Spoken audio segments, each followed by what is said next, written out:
महाभारत की कहानी में कुछ मोड़ ऐसे आते हैं जो सब कुछ बदल कर रख देते हैं। आज हम सब मिलकर एक ऐसे ही सफर पर चलेंगे। उन 13 सालों की कहानी जिसने एक अपमान को महायुद्ध की आग में बदल दिया।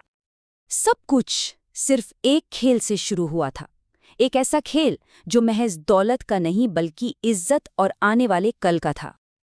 और उसी खेल के दौरान भरी सभा में हुआ एक ऐसा अपमान जो बदले की वो चिंगारी बन गया, जिसे सिर्फ और सिर्फ युद्ध ही बुझा सकता था। लेकिन इस हार और बेइज्जती के बाद शुरू हुआ 13 साल का वो मुश्किल सफर, जो असल में कोई सजा नहीं थी बल्कि इतिहास की सबसे बड़ी लड़ाई की तैयारी थी। तो चलिए कहानी में थोड़ा पीछे चलते हैं, उस दिन पर जब हस्तिनापुर के महल में फेंके गए कुछ पासों ने एक पूरे युग का फैसला लिख दिया था। पांडवों की शान शौकत और माया सभा देखकर दुर्योधन ईर्ष्या से जल रहा था, और इस आग को हवा दी उसके चालाक मामा शकुनी ने। उसने एक बहुत आसान रास्ता सुझाया, जुए का खेल। एक ऐसा खेल जहां पांसे शकुनी के इशारों पर नाचते थे। अब यहाँ एक सवाल जरूर उठता है कि युधिष्ठिर, जिन्हें धर्मराज भी कहा जाता था, वो आखिर इस जाल में फंसे कैसे? जवाब एक शब्द में है, धर्म। उस जमाने में एक राजा के लिए दूसरे राजा का निमंत्रण ठुकराना अधर्म माना जाता था, और बस धर्म का पालन करने की यही बात उनके लिए सबसे बड़ा जाल बन गई। और फिर वो खेल शुरू हुआ। शकुनी के कपटी पासों के आगे युधिष्ठिर एक एक करके सब कुछ हारने लगे। पहले सोना चांदी, फिर अपनी सेना, फिर पूरा का पूरा राज्य। और जब कुछ नहीं बचा तो उन्होंने अपने भाइयों को दांव पर लगा दिया, फिर खुद को, और आखिर में एक ऐसा दांव खेला गया जिसने हर मर्यादा को तार तार कर दिया, द्रौपदी। द्रौपदी को बालों से पकड़कर भरी सभा में लाया गया। उन्हें अपमानित करने की कोशिश हुई, लेकिन भगवान कृष्ण के चमत्कार ने उनकी लाज बचा ली। पर उस दिन उस अपमान से जलती हुई द्रौपदी ने एक भयानक कसम खाई कि वो अपने बाल तब तक खुले रखेंगी जब तक दुशासन के खून से उन्हें धो नहीं लेती। ये सिर्फ एक औरत के बदले की आग नहीं थी, ये उस अन्याय का जवाब था जिसने कुरुक्षेत्र की युद्ध की नींव रख दी थी। खेल का अंजाम तय हुआ, 12 साल का वनवास और 1 साल का अज्ञातवास। कौरवों को लगा चलो पांडवों का किस्सा हमेशा के लिए खत्म हो गया, पर असल में उन्होंने अनजाने में उन्हें पहले से कहीं ज्यादा ताकतवर बना दिया था। इन 12 सालों में अर्जुन ने बहुत कठोर तपस्या की। उन्होंने देवताओं को खुश करके ऐसे ऐसे दिव्यास्त्र हासिल किए जो किसी के पास नहीं थे। भगवान शिव से मिला पाशुपतास्त्र और इंद्र से मिला वज्रास्त्र।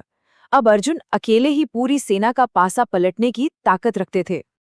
और उधर भीम ने भी अपनी शारीरिक ताकत को और निखारा। जंगल में उनकी मुलाकात अपने भाई पवनपुत्र हनुमान से हुई, और उन्होंने कई खतरनाक राक्षसों को हराकर अपनी शक्ति को कई गुना बढ़ा लिया। तो देखिए, जो सजा पांडवों को तोड़ने के लिए दी गई थी, वही उनकी सबसे बड़ी ताकत बन गई। उन्होंने अपने दुख को तपस्या बना लिया और वनवास को ट्रेनिंग। अब वो सिर्फ चुपचाप सहने वाले नहीं, बल्कि न्याय के लिए लड़ने वाले योद्धा बन चुके थे। 12 साल तो जैसे तैसे बीत गए, पर अब थी आखिरी और सबसे मुश्किल परीक्षा, 1 साल का अज्ञातवास। मतलब 1 साल छिपकर रहना था, और शर्त ये थी कि अगर इस 1 साल में किसी ने भी उन्हें पहचान लिया तो उन्हें फिर से 12 साल के लिए वनवास पर जाना होगा। इस मुश्किल शर्त को पूरा करने के लिए उन्होंने राजा विराट के मत्स्य राज्य में पनाह ली और अपनी पहचान पूरी तरह बदल डाली। युधिष्ठिर बने कंक, राजा के सलाहकार। भीम बने बल्लव, शाही रसोइया। अर्जुन ने बृहन्नला का रूप धरा, एक नृत्य सिखाने वाली का। नकुल ग्रांथिक बनकर घोड़ों की देखभाल करने लगे, सहदेव तंतिपाल बनकर गायों की, और द्रौपदी सैरिंद्री बनकर रानी की दासी बनी। ये उनके धीरज की असली परीक्षा थी। लेकिन कौरवों को शक हो गया था कि पांडव मत्स्य राज्य में ही कहीं छिपे हैं, तो उन्हें बाहर निकालने के लिए उन्होंने राज्य पर चारों तरफ से हमला कर दिया। उन्हें पता था कि पांडव धर्म की रक्षा के लिए जरूर सामने आएंगे। और हुआ भी बिल्कुल वही। जब मत्स्य सेना हारने लगी तो अर्जुन बृहन्नला के भेष में राजा के बेटे उत्तर के साथ मैदान में उतर आए, और उन्होंने अकेले जी हाँ, अकेले ही भीष्म, द्रोण, कर्ण जैसे महारथियों से भरी पूरी कौरव सेना को हरा दिया। ये उनकी 12 साल की तपस्या का ही फल था। युद्ध के मैदान में उनकी पहचान तो सामने आ गई, लेकिन तब तक 13वां साल पूरा हो चुका था। बस कुछ ही पल पहले पांडवों ने अपनी शर्त कामयाबी से पूरी कर ली थी। उनकी कठिन परीक्षा अब खत्म हो चुकी थी। तो 13 साल के अपमान और तपस्या के बाद पांडव अब पहले से कहीं ज्यादा शक्तिशाली थे। लेकिन सवाल अब भी वही था, क्या उन्हें उनका राज्य शांति से वापस मिलेगा, या इन 13 सालों में जो आग दबी रही वो अब महायुद्ध की ज्वाला बन के भड़केगी।